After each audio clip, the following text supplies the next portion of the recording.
ఎప్పుడూ కత్తులు, రాడ్లు పట్టుకుని రౌడీల్ని చితక్కొట్టే హీరో నాగచైతన్య తొలిసారి గరిటె పెట్టడం జరిగింది.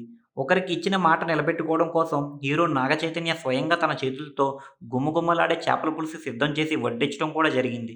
దీంతో ఈ యువ హీరో చేసిన పని ఇప్పుడు సోషల్ మీడియాలో వైరల్‌గా మారింది. ఇక ఈ హీరో ఇంత పని కట్టుకుని చేపల పులుసు వండింది తన కోసమో లేక భార్య కోసమో కాదంట. విశాఖపట్నం స్థానికుల కోసమంట. ప్రస్తుతం నాగచైతన్య 'తండేల్' అనే చిత్ర షూటింగ్‌లో బిజీగా ఉన్నాడు. ఈ మూవీ చిత్రీకరణ అంతా విశాఖపట్నం పరిసర ప్రాంతాల్లోనూ, సముద్ర తీరాల్లోనూ జరుగుతుంది. అలాగే ఈ మూవీలో నాగచైతన్య తొలిసారి 'తండేల్ రాజు' అనే జాలరి పాత్ర పోషిస్తున్నాడు. ఇక ఆ పాత్ర కోసం నాగచైతన్య విశాఖపట్నం స్థానికులతో కలిసి వారిలా మాట్లాడడం, వారిలా ప్రవర్తించడం వంటి విషయాలు నేర్చుకోవడమే కాకుండా జాలర్లు వండే చేపల పులుసు రెసిపీ సీక్రెట్ తెలుసుకున్నాడు. దీంతో షూటింగ్ ఫినిష్ అయ్యేలోపు తాను కూడా ఆ చేపల పులుసు వండడం నేర్చుకుని వారికి స్వయంగా తన చేతులతో వండి పెడతానని మాట కూడా ఇచ్చాడట.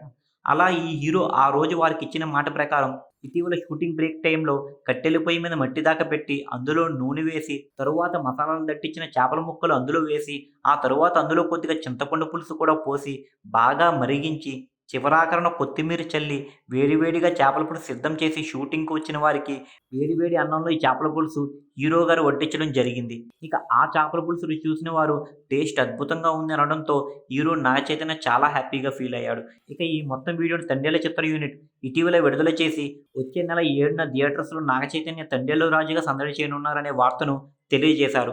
దీంతో ఈ చేపల పులుసు వీడియో సోషల్ మీడియాలో బాగా వైరల్‌గా మారింది. అయితే కొందరు నెటిజన్లు పులుసు ఎవరి కోసమో మాకు బాగా తెలుసు అంటూ ఇండైరెక్ట్‌గా తన సెకండ్ వైఫ్ కోసమే నాగచైతన్య ఈ వంటకం నేర్చుకున్నాడనే అర్థం వచ్చేలా కామెంట్స్ చేస్తున్నారు. ఇలా ఎవరెన్ని కామెంట్స్ చేసినా నాగచైతన్య తన పాత్ర కోసం చేస్తున్న కృషి ప్రశంసనీయమని సినీ విశ్లేషకులు అభిప్రాయపడుతున్నారు. మీరు ఇలాంటి ఇంట్రెస్టింగ్ సినిమా అప్డేట్స్ మరిన్ని తెలుసుకోవడానికి ఇప్పుడే మా ఛానల్‌ను లైక్ చేయండి, ఫాలో చేయండి, సబ్స్క్రైబ్ చేయండి.